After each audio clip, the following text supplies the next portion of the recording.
Daquan Jones re-signs with the Buffalo Bills. Josh Allen restructures his contract. We have the details for AJ Epenesa's deal. I want to take an updated look at Brandon Beane's to-do list. We've got plenty to cover today on Locked On Bills. You are Locked On Bills, your daily Buffalo Bills podcast. Part of the Locked On Podcast Network, your team every day.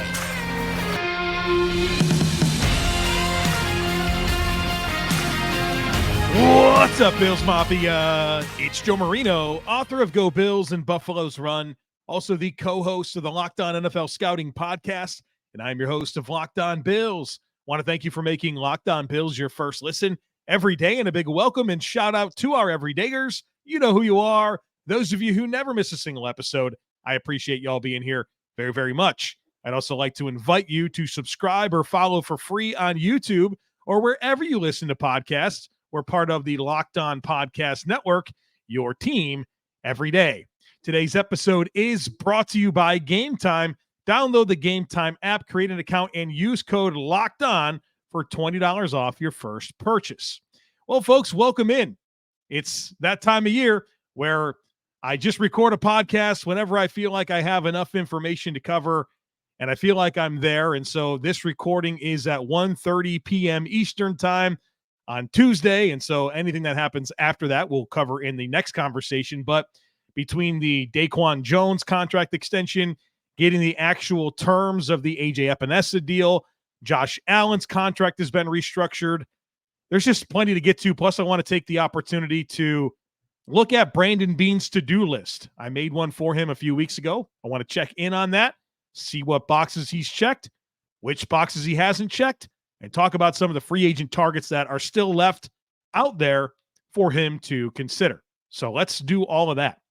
We'll start with Daquan Jones. The Buffalo Bills defensive tackle has been re-signed, a 2-year, $16 million contract.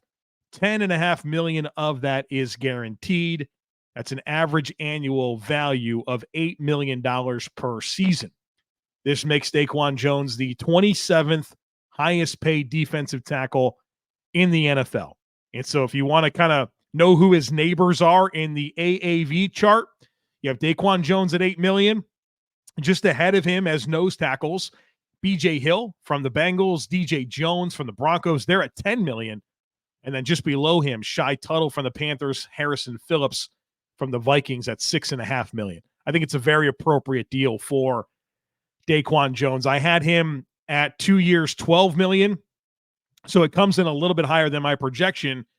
But all these contracts across the NFL are coming up a little bit higher than people's projections. I talked about that yesterday on the podcast. Brad Spielberger from Pro Football Focus, who I think is the best contract projector out there, he even put out a tweet last night and said, look, these deals are just coming in a little higher than we thought. And so I fall right into that as well.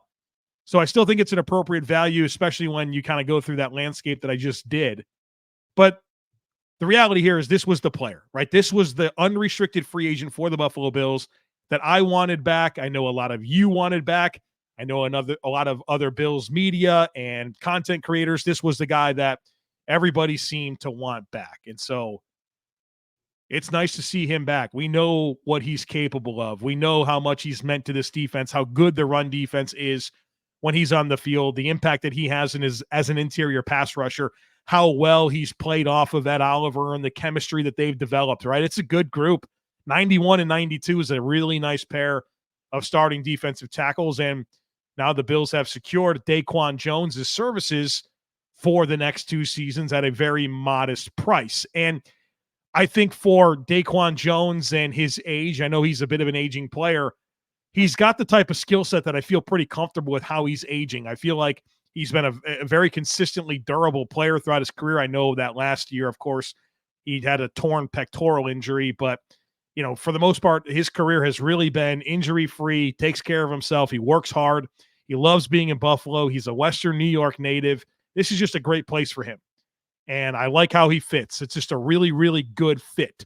And you saw some of these other nose tackle deals. I mean, Grover Stewart gets $11 million per season for the Colts. I mean, there's been some big money handed out to these nose tackles, and I think this is appropriate value for Daquan Jones. He was the guy I wanted back. I know from the people in our subtext community, there was a lot of excitement for when this deal came through, kind of in the middle of the night, like 1 a.m. On Tuesday morning, it came through. So it was, Brandon Beane after dark or whatever everybody calls him. But that was the big move in terms of late night on Monday into Tuesday morning. So I'm very happy to see him back, and I'm also very happy to see AJ Epenesa back. We talked about that just a little bit on yesterday's episode. The news broke while I was recording that podcast, and I was hopeful to get the terms of the deal. Now we have them, and they're actually even better than the initial reporting, which is always the case, right? I urge you, I implore you, I remind you for the millionth time, do not go crazy and overreact to the initial contract reporting. It's all agent driven. They want to put out there the best story possible for what they got for their client, when in reality, it's really not that, right? So you see words like worth up to. And now we have the actual structure for AJ Epenesa. This information comes courtesy of Joe Buscaglia from The Athletic. So AJ Epenesa's deal is 2 years for $12 million. And I know that there's a lot of people that thought it was a 2-year, $20 million deal. Well, it's not, and it's not even close to it. 2-year, $12 million contract. That's an average annual value of $6 million.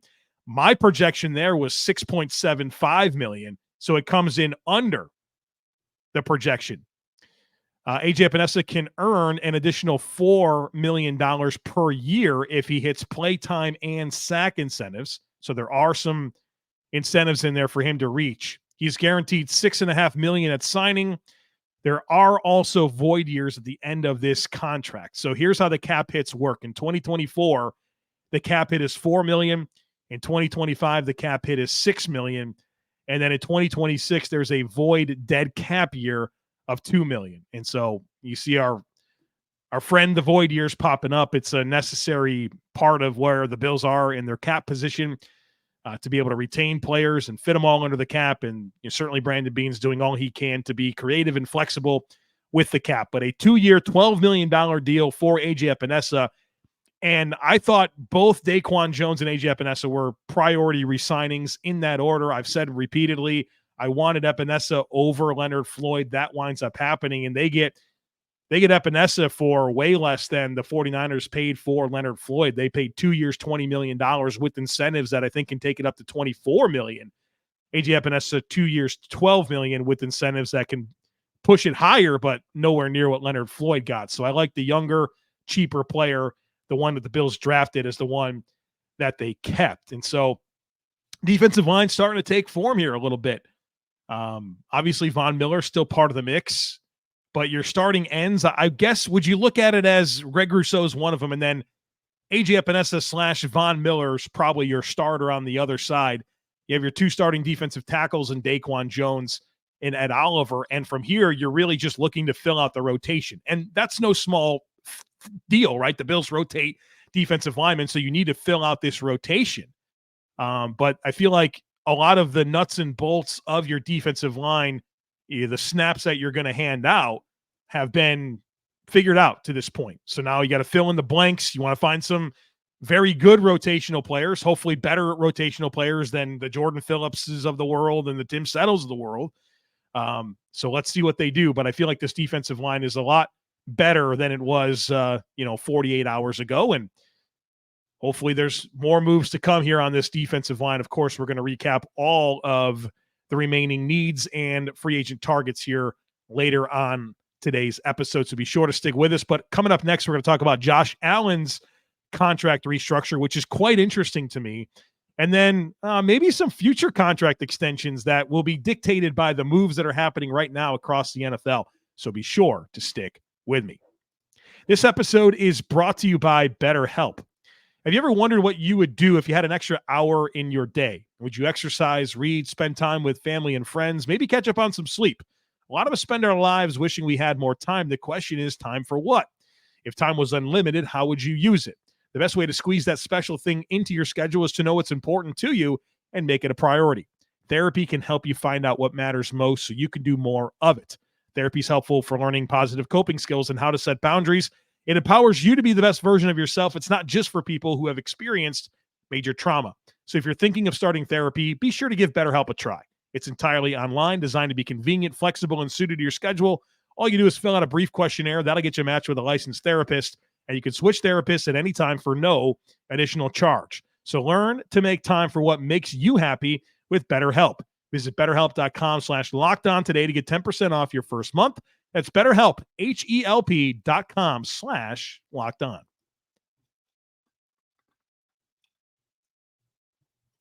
All right, folks, let's talk about this Josh Allen contract restructure. And this was a very expected move. We all knew that the Bills at some point were going to restructure Josh Allen's contract and save a bunch of cap space. What wasn't expected was how Brandon Beane went about it. And I think it's very, very interesting. So let's talk about this. The Buffalo Bills converted $14.9 million of Josh Allen's 2024 salary, plus a $6 million roster bonus into a signing bonus, which clears $16.7 million of 2024 cap. So Josh Allen's cap charge in 2024 is now a tick over $30 million. So, like I said, we all knew this was going to happen. The interesting thing is that Brandon Beane chose not to restructure every possible dollar. If he wanted to, he could have freed up a tick over $23 million in cap space. Instead, he chooses to clear $16.7 million. So he did not do the full restructure. Now, there's some things that come to mind here that, you know, as I consider why. Why didn't he restructure every possible dollar? I think maybe the reworked contracts for Von Miller and Dawson Knox were unexpected, which means he didn't have to do the full-on restructure with Josh Allen. I think maybe the salary cap being a little bit higher than the expectation plays into this as well. But I think the most important thing about Brandon Beane not restructuring the full amount with Josh Allen's contract, which is a great thing for the Bills because it allows them to maintain even more flexibility down the line. The biggest thing to me, as I speculate on this, is Brandon Beane must be more satisfied with the Bills' cap position than he anticipated. And what's challenging, and I get this question a lot from people on Subtext and in our Discord community, which you should join, by the way. There's a link in today's show notes. I've been telling you about it all week. A lot of fun. You get my first reaction to all major Bills news. You get one-on-one text messaging with me. I've been talking with Bills Mafia all week, pretty much around the clock, as we've dealt with these roster changes and all these moves. There's a link in today's show notes if you want to join the Locked On Bills Subtext community. But the biggest thing to me is that maybe Brandon Beane is a little bit more satisfied with the cap position than we expected. And I don't know what, and that to get back to what I was trying to get to, I don't know how much cap space the Bills have. I don't. I'm sure they're cap compliant, but between all the different cap saving moves, between adding Cam Lewis and AJ Epenesa and Daquan Jones, Mitchell Trubisky, I just don't know what the answer is. But because Brandon Beane opted to not restructure every dollar, he must be a little more satisfied with the cap position than we anticipated. That's only a good thing. And so I think that's exciting. He had the opportunity to create more cap space and he didn't do it. So there you have it. Josh Allen restructure, but not to the full amount, perhaps signaling that Beane is pretty satisfied with his cap position. Now, the next thing I want to talk about here today is some future contract extensions for the Buffalo Bills. And you might be wondering, well, Joe, how is that relevant today? Well, let me tell you how my mind works a little bit. I love the NFL. I love the Buffalo Bills. And every single contract that comes through, I evaluate it, I think about it, and I consider what that means for future contracts for players on the Buffalo Bills.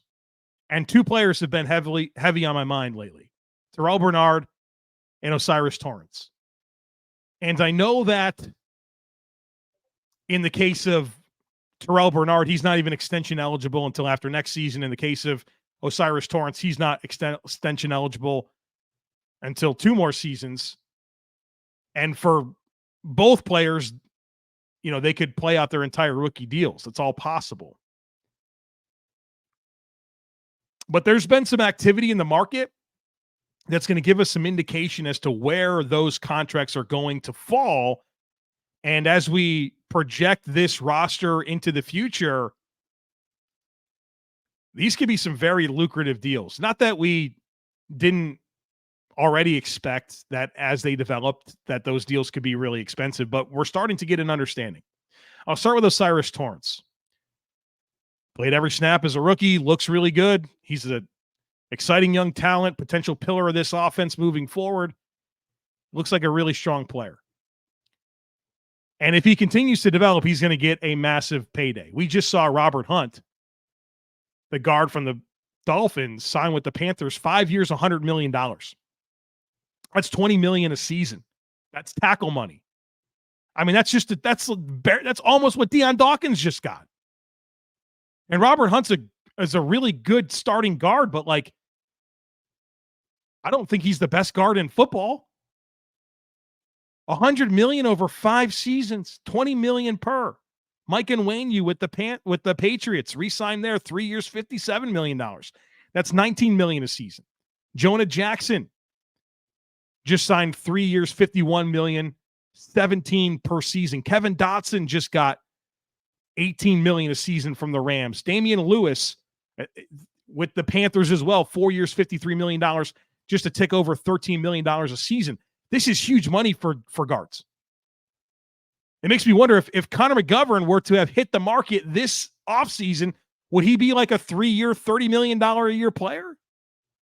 This guard market is skyrocketing, which is great for O'Cyrus Torrence for him to have something to chase, because in 2 years, 3 years, when it's his turn, he could be looking at well over $20 million a season, which is great for O'Cyrus Torrence, but obviously a challenging dynamic for Brandon Beane as he forecasts things moving forward. These are the problems you want to have, but I wanted to kind of start this conversation right now.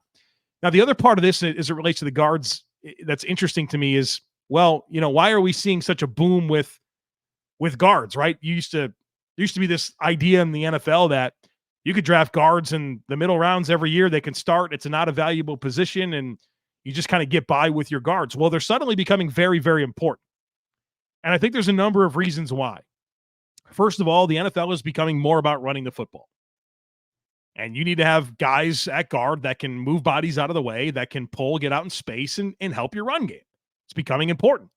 The other thing is the quick passing game and yards after catch is becoming important as as defenses have chosen to play more too high shelves, more quarter coverage, take away deep stuff. Your big plays aren't coming on throwing the ball down the field. Your big plays a lot of times are coming with a catch and run. Well, in order for that to happen, you can't have quick pressure in the face of the quarterback. So pocket depth, which is set by the guards, is suddenly very, very important. So all this to say, these guards are getting a bunch of money, and it's going to impact O'Cyrus Torrence down the line. The other player, Terrel Bernard, we've seen some linebackers get some nice contracts. Frankie Louvu going to the Commanders from the Panthers, 3 years, $31 million. Azeez Al-Shaair gets 3 years, $34 million. That's a little over $11 million a season. We'll see what Patrick Queen gets. He's still out there as of the recording of this podcast. He's the big name at linebacker. But, Terrel Bernard, if he maintains the playmaking ability that we've seen and continues to develop, which I certainly think he will, he's going to be expensive as well. And that doesn't even get into James Cook. That doesn't get into Khalil Shakir and where these wide receivers are getting paid. Christian Benford, Greg Rousseau. So it's exciting, but we've already seen this team kind of go through this cycle of draft a bunch of really good players, develop them, and they become very expensive players, right? You can kind of start to feel it a little bit now with this next wave of young talent, which puts even more onus on Brandon Beane to find value in free agency and for him to continue to hit on draft picks. That's what it's going to come down to. When you lose a Tremaine Edmonds for $18 million a season, you want to have that Terrel Bernard in place.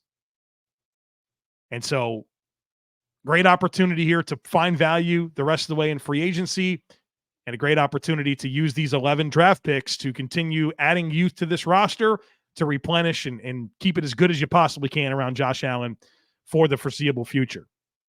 All right, speaking of Brandon Beane, coming up here in just a moment, I want to check in on his to-do list. He's got some things checked off. He's got plenty of boxes left to check, and I'll give you some free agent targets that I'm still very interested in, so be sure to stick with me. You shouldn't have to worry when you're looking to buy tickets for your next big event. Well, you don't have to, because Gametime is here, and it's the fast and easy way to buy tickets for all the sports, music, comedy, and theater events near you. They've got killer deals on last-minute tickets, all-in prices. They give you a view from your seat and a best price guarantee. I mean, Gametime takes the guesswork out of buying tickets. The app is awesome. They give you flash deals.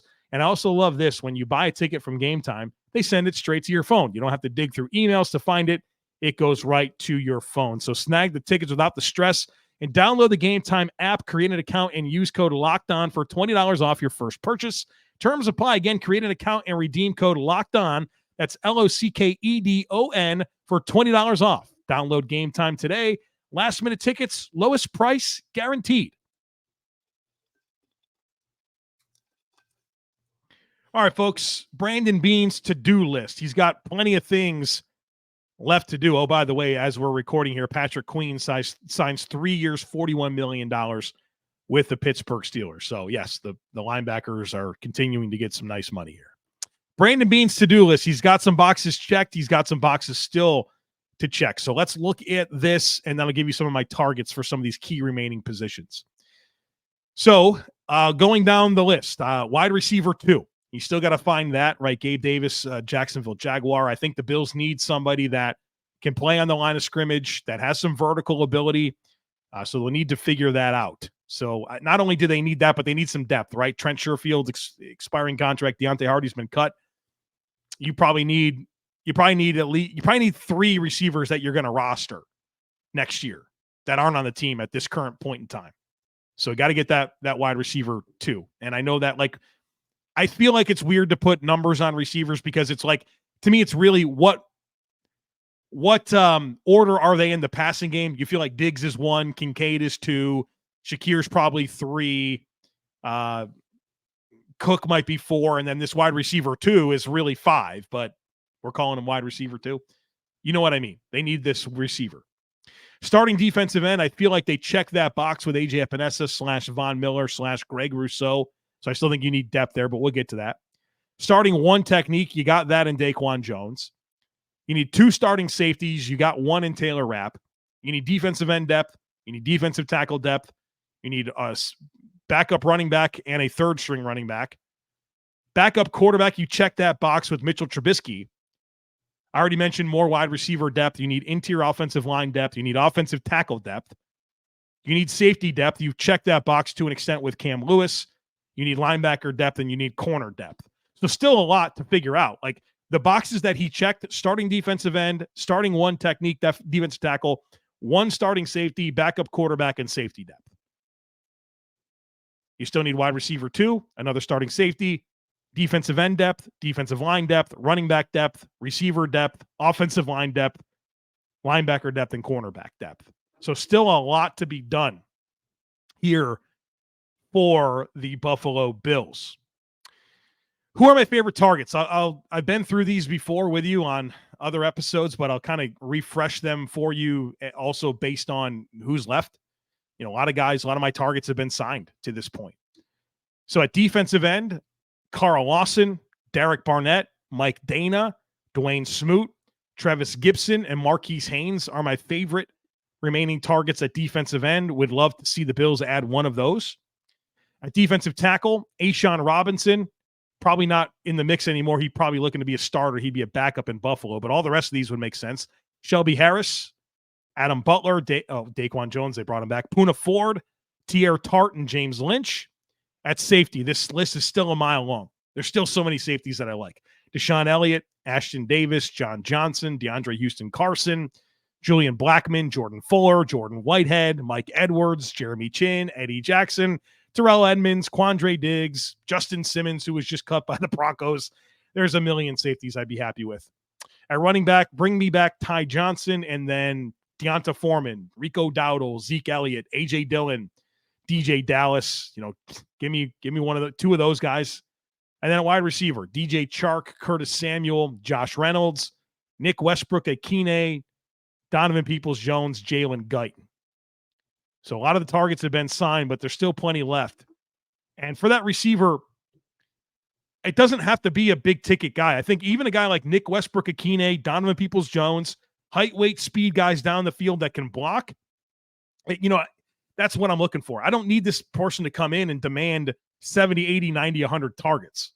Like 50 targets, play a large percentage of snaps, run a lot of clear out routes, block, and then I'm looking for more additions, but probably through the draft in terms of guys that are real separation volume guys for the offense. So it's a start. Some of the boxes are checked. Plenty of boxes left to check as we look at things, kind of midday on day 2 of the legal tampering period. Still a lot that needs to go down. The league year starts on Wednesday at 4:00, and we'll get an updated look at where the cap is. And of course, I'll share that on the podcast, and whatever moves come next, we will break them down in our next conversation. So don't miss it. Make sure that you're subscribed. Would love it if you took a second to rate, review, and share the podcast. Have a great rest of your day. Go Bills, and I'll catch up with you again real soon.